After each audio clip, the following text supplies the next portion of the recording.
더 이상 있다가는 내가 우울증에 걸릴 것 같아서 나왔어요. 일하던 거를 쉬면서 그때 마인드셋을 바로 잡았거든요.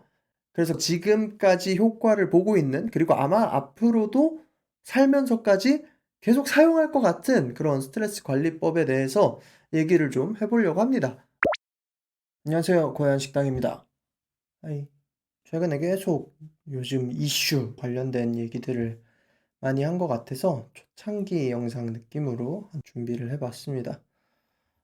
저는 예민한 편입니다. 꽤 예민한 편이에요. 뭐에 예민하냐? 그냥 이것저것에 다 예민합니다. 불편한 상황도 많고 짜증나는 것도 많고 다른 사람들 감정에 대해서도 되게 예민하고 막 그래요. 잠잘 때도 되게 예민해요.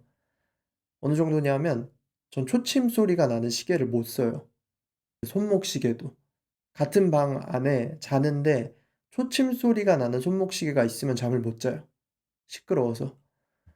아무튼 그런 사람이에요. 단적인 예가 잘 때고, 사회생활을 할 때도 성격이 이러니까 이게 스트레스를 너무 많이 받는 거예요. 그렇다고 "예민한 성격이 아예 도움이 되지 않느냐?"라고 했을 때 사실 지금 시점에서 보면 도움이 되는 편이에요. 예민하기 때문에 많은 것들에 관심이 가고, 뭐 관심이 가서 예민한 건지 예민해서 관심이 가는 건지 모르겠지만 원래 관심 없는 지점은 사람들이 둔감해지잖아요. 근데 저는 예민한 지점이 모든 영역에 다 펼쳐져 있으니까 덕분에 이런 채널도 운영을 할 수 있죠. 뭐 막 음악, 사회, 정치, 기술 여러 가지 것들에 예민하게 반응을 하니까 그래서 그런 삶이 재밌기는 한데 피곤해요. 스스로가. 되게 피곤하고 스트레스에 되게 취약한 편이었어요. 굉장히 취약한 편이었어요. 사람 감정에도 되게 예민했고, 그렇다고 제가 그 감정을 알아들었을 때 막 들이받고 싸우고 바로 이러면 모르겠는데, 뭐 요새는 쪼끔 그러긴 하지만 그러지도 못했어 잘. 그러니까 그냥 눈치만 보고 안절부절하고 욕먹을까 걱정되고, 보통 사람이 다른 사람을 약간 맘에 안 들어 할 수는 있잖아요 원래. 근데 그거를 차라리 모르고 지나가면 괜찮은데 정말 예민하게 얕은 정도의 불편함, 저 사람이 나에 대해 얕은 불편함을 가지고 있다? 근데 이 불편함이 뭐 지속될 불편함은 아니고 뭐 한 며칠 있으면 별일 없이 지나갈 불편함이어도 난 그게 캐치가 되니까 너무 불편한 거야. 내가 너무 스트레스가 받는 거야. 그런 일들이 되게 잦았어요. 그러다가 26 그쯤에 일하던 곳에서 진짜 그때 스트레스를 너무 극심하게 받아 가지고 원래 일하기로 했던 연수를 못 채우고 나왔어요. 더 이상 있다가는 내가 우울증에 걸릴 것 같아서 나왔어요. 그러고서 원래 일하던 거를 쉬면서 식당 알바도 하고 이것저것 나 하고 싶은 일도 하고 좀 쉬고 하면서 그때 마인드셋을 바로 잡았거든요. 그래서 그때 바로잡아서 지금까지 효과를 보고 있는, 그리고 아마 앞으로도 살면서까지 계속 사용할 것 같은 그런 스트레스 관리법에 대해서 얘기를 좀 해 보려고 합니다. 어쩌면 다 듣고 나면 '되게 별거 아니네.' 싶으실 수도 있고, 누군가는 '어 나도 저렇게 좀 생각을 해 봐야겠다.'라고 생각을 하실 수도 있어요. 뭐 각자의 판단에 따라서 들으시면 될 것 같고, 아니면 그냥 '그런가 보다.' 하고 넘어가시면 됩니다. 이게 모든 사람에게 적용이 될 수는 없어요. 이런 유튜브에 사실 많잖아요. 이런 뭐 스트레스 관리법, 뭐 목표를 이루는 법, 성공하는 방법, 이런 것들이 결국에는 다 자기 성향과 자기 기질에 맞춰서 얘기를 하는 거기 때문에 모두에게 적용되는 거는 없다고 생각을 하거든요. 그러니까 제가 이거를 영상을 찍었을 때 한 1000 명이나 10,000명 정도가 보겠죠. 많이 보면 한 조회수가 10,000 정도 나오겠죠. 그럼 그중에 한 1% 라도, 한 100명 정도라도 '괜찮다.'라고 생각을 하면 그 정도면 전 만족하는 거예요. '훌륭한 영상이었다.'라고 스스로 자평할 수가 있는 거고, 10,000 명이 봤는데 10,000명이 다 만족하지 않아서 스트레스를 받을 필요는 없는 거죠. 왜냐하면 그거는 어쩔 수가 없는 일이니까. 이게 중요한 거예요. 여기서부터 자연스럽게 시작이 되는 거예요, 이 스트레스 관리법이. 어쩔 수가 없는 일, 어쩔 수가 없는 일. '스트레스를 관리해야겠다.'라고 생각을 하면서 이게 좀 이게 말이 안 되는 말인데 그때 결심하고 말이 된다고 믿고 있는 게, 스트레스는 내가 안 받으려면 안 받을 수 있어요. 뭔 소리야 싶죠? 스트레스라는 것이 결국에는 내가 그거를 붙잡고 있는 거거든요, 붙잡고 있는 거. 내가 하고 싶은 게 안 되는 게 스트레스란 말이야, 모든 것들이. 뭐 여러 가지 상황 속에서 이루어지는 거죠. 뭐 가족이 갑자기 아프다. 가족은 건강해야 되는데 가족이 아프면 그게 스트레스인 거고. 내 업무가 너무 어려워서 힘들어. 내가 이걸 잘해야 되는데 못해서 스트레스인 거고. 누군가 나를 미워해. 사람들과는 다 잘 지내야 되는데 못 지내니까 스트레스인 거고. 결국에는 스트레스는 내가 원하는 상황에 맞춰지지 않기 때문에 스트레스를 받는 거란 말이에요. 그래서 이거를 생각을 쪼끔만 바꿔보니까 '아 스트레스는 내가 안 받으려면 안 받을 수 있겠구나.'라는 생각을 하고 그때부터 적용을 해 보기 시작한 거예요. 일단은 빠르게 삶에 대해서 구분할 수 있는 능력을 가져야 돼요. 내가 처한 상황을 정말 객관적인 시선으로 구분하려고 노력을 해야 돼. 결국엔 스트레스는 상황이 주는 거예요. 나를 둘러싸고 있는 상황에 따라서 우리는 스트레스를 받아요. 그럼 여기서 두 가지로 나눠야 돼요. 그 스트레스 상황이 내가 지금 스트레스 받는 지점이 있는데 이걸 내가 바꿀 수 있는 것이냐 바꿀 수 없는 것이냐를 빨리 나눠야 돼요. 바꿀 수 있는 것이 있고 바꿀 수 없는 것이 있어요. 바꿀 수 없는 거는 이런 거죠. 가족이 아프다. 이런 건 어쩔 수 없어요. 이런 스트레스는 탈출할 수 없어. 어. 그럼 뭐 어쩔 수 없지. 그런 거는 삶을 살면서 닥쳐오는 희노애락이니까. 이런 거는 스트레스가 아니라 삶에서 디폴트로 있는 그냥 인간의 삶의 야속함인 거고 또 다른 바꿀 수 없는 거. 뭐 요번 대통령 선거. 나는 이번에 당선된 사람이 너무 싫어. 근데 당선이 됐어. 너무 스트레스야. 근데 바꿀 수는 없어. 지금 뭐 어떻게 바꿔요? 나가서 부정선거 1인 피켓 시위를 해? 그런다고 바뀔 건 아니잖아. 이런 건 바꿀 수 없는 거죠. 내가 회사에서 팀장이 있는데 이 팀장 때문에 너무 스트레스야. 그럼 이 스트레스인 이유가 나뉘겠죠. 자, 첫 번째로 뭐 팀장이 그냥 인간성이 별로여서, 두 번째는 팀장이 나를 뭐 무시해서, 아니면 팀장이 나에게 시키는 일이 너무 어렵고 과도한 걸 맡겨서. 근데 만약에 이 팀장이 성격이 너무 더러워서 스트레스야. 그냥 인간이 쓰레기야. 말끝마다 사람을 기분 나쁘게 하고 '난 이 사람의 말에서 벗어날 수가 없어.' 이런 건 바꿀 수 없는 거죠. 바꿀 수 없는 거. 그럼 바꿀 수 있는 거는 뭘까? 바꿀 수 있는 거. 어떤 일이 너무 스트레스야. 일이 너무 어려워. 근데 이 일이 진짜 내가 아예 못할 거는 아니야. 언젠가 익숙해지면 할 수는 있을 것 같아. 다른 사람들도 어떻게든 해내고 있기는 해. 아니면 내가 원래 이 업무가 아닌데 이게 맡겨졌어. 근데 이거는 업무 분장이 잘못됐어. 그럼 끙끙 앓는 거야. 끙끙 앓는 거야. 근데 제 기준에서 이거는 바꿀 수 있는 거예요. 업무 분장하는 사람에게 그냥 연락을 하든 아니면 이걸 포기하고 감당을 하든 보통의 스트레스는 거기서 시작돼요. '내가 이걸 어떻게 해야 되지?'라는 그 고민에서 시작이 되는데 조금이라도 내가 이걸 위해서 바꿀 수 있는 시점이면 바꿔야 돼요. 내가 팀원 때문에 스트레스야. 팀원 이 새끼가 너무 말도 돌리고 너무 비겁하고 그래. 근데 나랑 동기야. 그럼 내가 충분히 말을 할 수가 있어. 근데 사람이 거기서 이제 스트레스를 받는 거야. '아 이걸 굳이 말을 해야 돼. 말을 말아야 돼.' 근데 제가 다짐한 거는 그럴 때 그냥 말을 해요. 왜냐하면 그거를 말을 하냐 안 하냐 이거를 고민하는 게 더 스트레스인 거야. 바꿀 수 있는 상황이면 그냥 지체 없이 한다.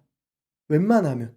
끙끙 앓는 그 시간이 너무 스트레스. 보통 스트레스가 언제 터져요? 자기 전에. 다음날 또 회사에 가서 그 상황을 맞닥뜨려야 되는 게 너무 짜증나고 화가 나니까 자기 전에 막 화가 나잖아.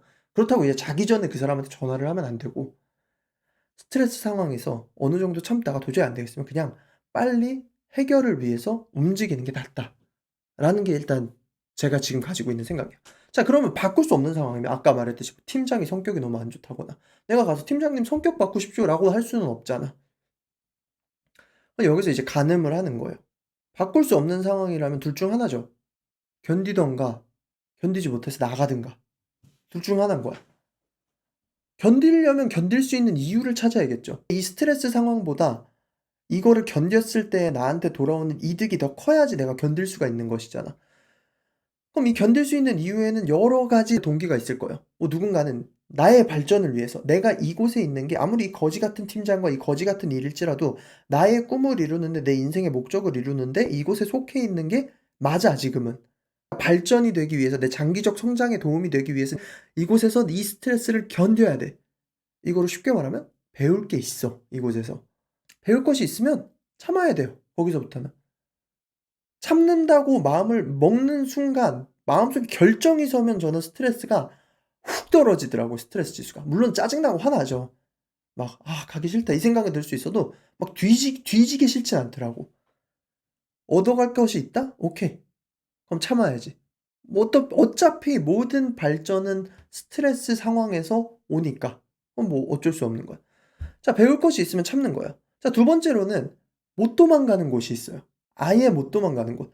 내가 무슨 계약에 매여 있다든지 아니면 뭐 이거를 계약을 깨면 엄청난 위약금을 물어야 된다든지 아니면 진짜 중요한 약속을 하고 내가 몇 년은 이곳에서 일한다고 약속을 하고 들어와서 이거를 깨고 나갈 시에 나의 명예와 추후 삶과 내 커리어에 영향을 미친다든지 뭐 이런 것들이 있잖아요.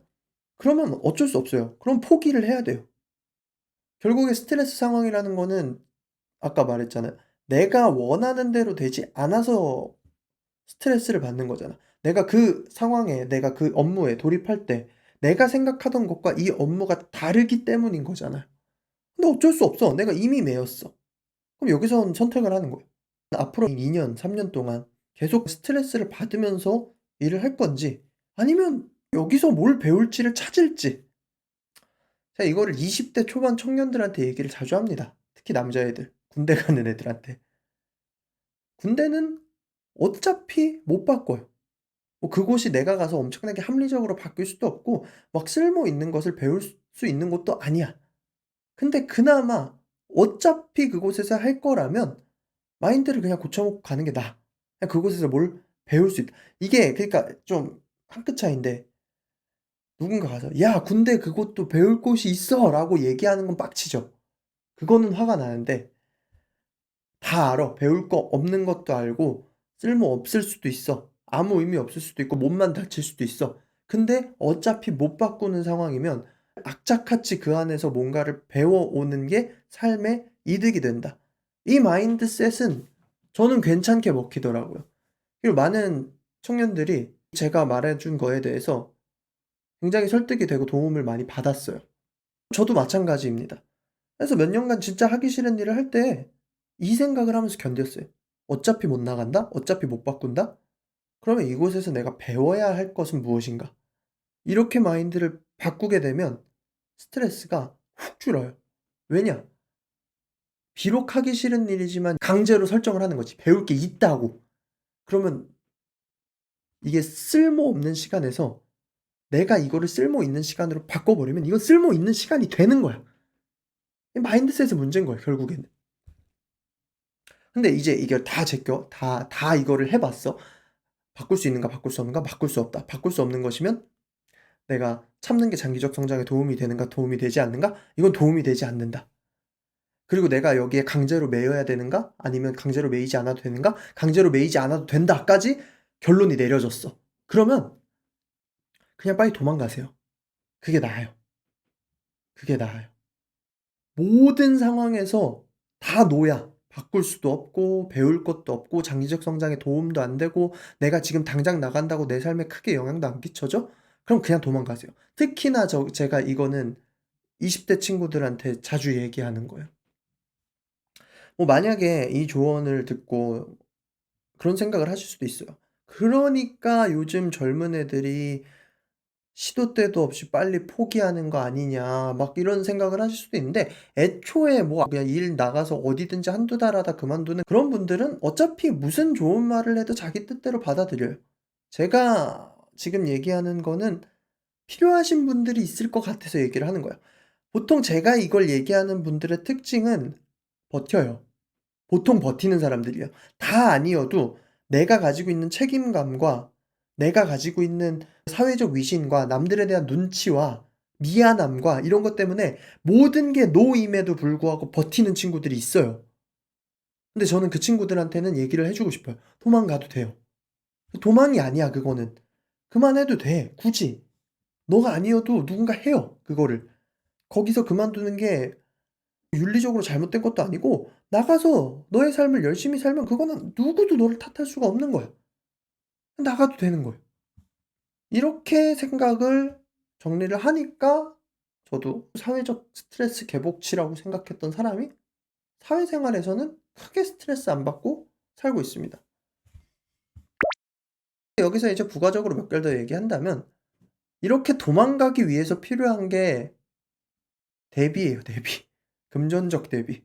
제가 한 달 전쯤에 올린 그 양조장 창업한 친구랑 찍은 영상이 있거든요. 그거 재밌어요. 재밌는데 영상이 너무 길어서 많이들 안 보시는 것 같은데 그거 한번 꼭 보세요. 그 친구도 물려받고 이게 아니라 다 대출받고 창업대회 창업경진대회에서 상 타고 이러면서 사업한 친구거든요. 지금 되게 잘 돼요. 그 친구 막걸리가 최근에 올리브영에도 입점을 했대요.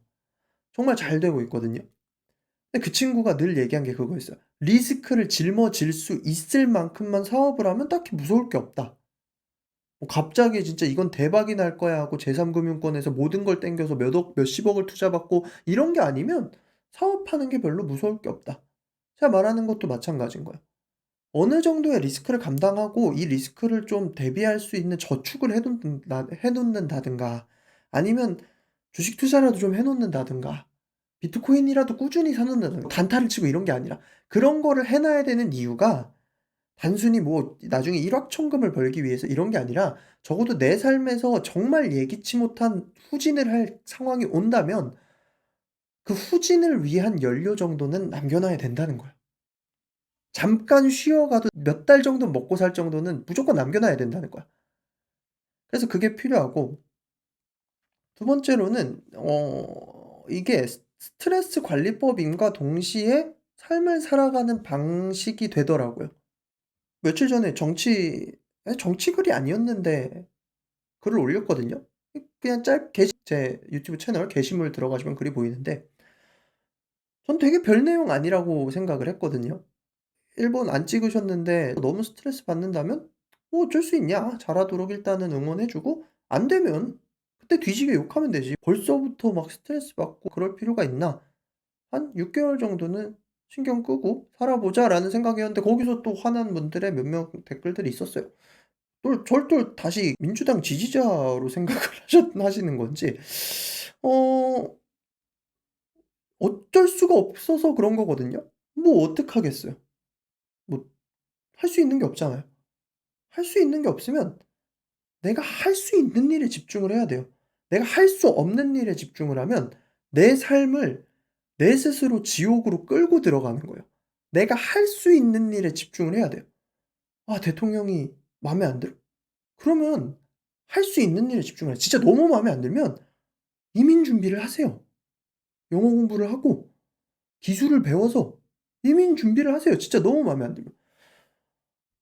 저는 할 수 없는 일에 불평불만을 쏟아내면서 늘 화가 나 있는 분들이 있거든요. 근데 그런 분들의 삶을 보면 아무짝에도 쓸모가 없어요. 가까이 지내고 싶지도 않아요. 본인이 되게 똑똑하다고 생각하는데 아니에요. 되게 멍청한 사람이에요. 그냥 스스로 지옥으로 걸어가서 지옥을 스스로 견디고 있는 거를 자랑스럽게 생각해. 왜 그렇게 살죠? 한 번밖에 없는 인생인데 할 수 있는 것에 집중을 하고 요즘 현대 사회에 도망가려면 다 도망갈 수는 있잖아요. 근데 도망가지 못하는 이유가 있는 거잖아. 그럼 그 이유에 한번 집중을 해 보자고. 가족 때문이든 아니면 진짜 성장 때문이든. 그럼 그 이유를 보고 살아야지 스트레스 상황에만 집중을 하면 '내 스스로를 지옥에다 던지는 길이다.'라는 생각을 많이 합니다. 뭐 어떻게 보면 방어 기제일 수도 있고 어떻게 보면 생존 본능일 수도 있는데 전 그렇게 생각을 하고 살고 있습니다. 그렇다고요. 너무 아프고 그러시면요. 이 말대로 하지 마시고 정신과를 가 보세요. 전문가에게 상담을 받고 약을 먹는 게 어쩌면 이런 쓸데없는 마인드셋보다 훨씬 더 도움이 될 수도 있어요. 그렇기 때문에 다들 좀 행복하게 사셨으면 좋겠습니다. 유튜브 채널 초창기에는 행복에 대해서 이야기를 되게 많이 했었는데 그런 얘기를 하니까 사람들이 많이 안 봐 가지고 얘기를 많이 안 했는데 뭐 근본적으로는 다 행복했으면 좋겠어요. 그런 생각을 많이 합니다. 제가 이 유튜브 채널 시작한 것도 '할 수 있는 일을 뭘 할 수 있을까.'를 생각했을 때 이걸 시작한 거거든요. 그럼 이거를 하는 게 더 쪼끔은 더 힘들죠. 왜냐면 쉬어야 될 때 못 쉬고 하는 거니까. 근데 스트레스는 훨씬 줄어요, 내가 할 수 있는 일을 하니까. 그리고 성과가 어느 정도 나니까. 그렇습니다. 여기까지 얘기를 하겠습니다. 다들 행복하시고 스트레스 가득한 사회에서 스스로의 이유를 찾아서 살아남으시기를 바라겠습니다. 지금까지 고현식당이었고요. 구독과 좋아요는 영상 제작에 많은 도움이 됩니다. 각자의 스트레스 방법도 댓글에 달아주셨으면 좋겠습니다. 그러면 빠이.